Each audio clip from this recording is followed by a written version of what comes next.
So what I would like faculty and other innovators on campus to know about the Use Lab is that we're an incredible resource for helping other people understand how learning happens and how we might design experiences for students here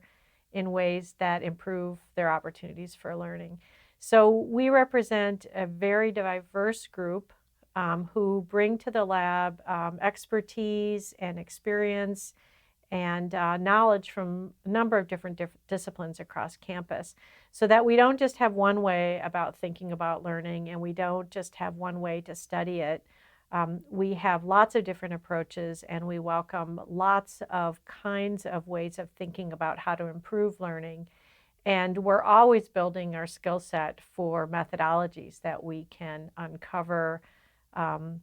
processes of learning by using those methods and thinking outside the box of any single discipline. So for me, that's why it's the most exciting place to be, because it is very multidisciplinary and doesn't adhere to just one kind of dogma from a particular discipline, but really welcomes all kinds of ways of thinking about learning.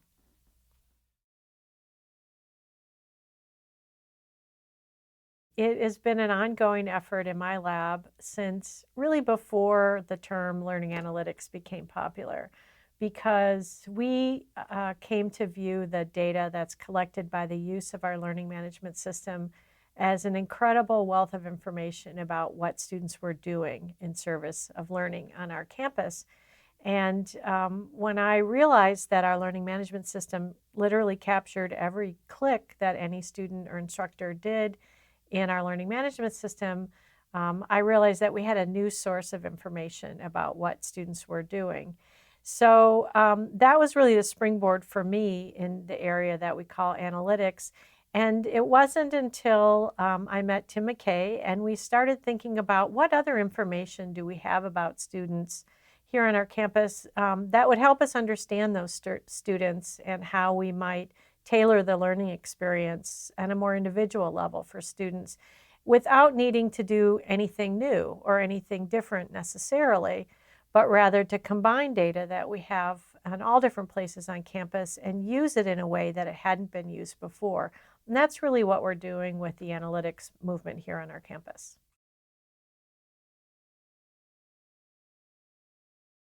Michigan is a place with a lot of very bright students who, of course, if they've been admitted here, they already know something about how to be good learners. But it's not even across campus, and some of our learners are better prepared to be successful here than others. And so we're really trying to understand different ways that we can tailor the experiences that students have on our campus so that those experiences allow them to grow in their understanding, not just of the content that they're learning on campus, but also how to be better learners. So in other words, some of our research questions have to do with things like what kinds of students are more likely to get in trouble academically, if you will, because they don't understand the value of doing practice problem sets, or they don't understand that while the instructor may assign optional reading, it's probably really not optional for them. And so we're looking for patterns that we can see in the data about certain kinds of student behavior, and then do those kinds of patterns correlate to student success. And then we can turn those into interventions that we might build that signal some of these things to students or make them more aware of something they're doing relative to their classmates, or to make the academic advisors more aware of that, or to inform instructors about the differences that, that students coming into their classroom have and the ways that they might be able to change their teaching or the materials that they use in service of teaching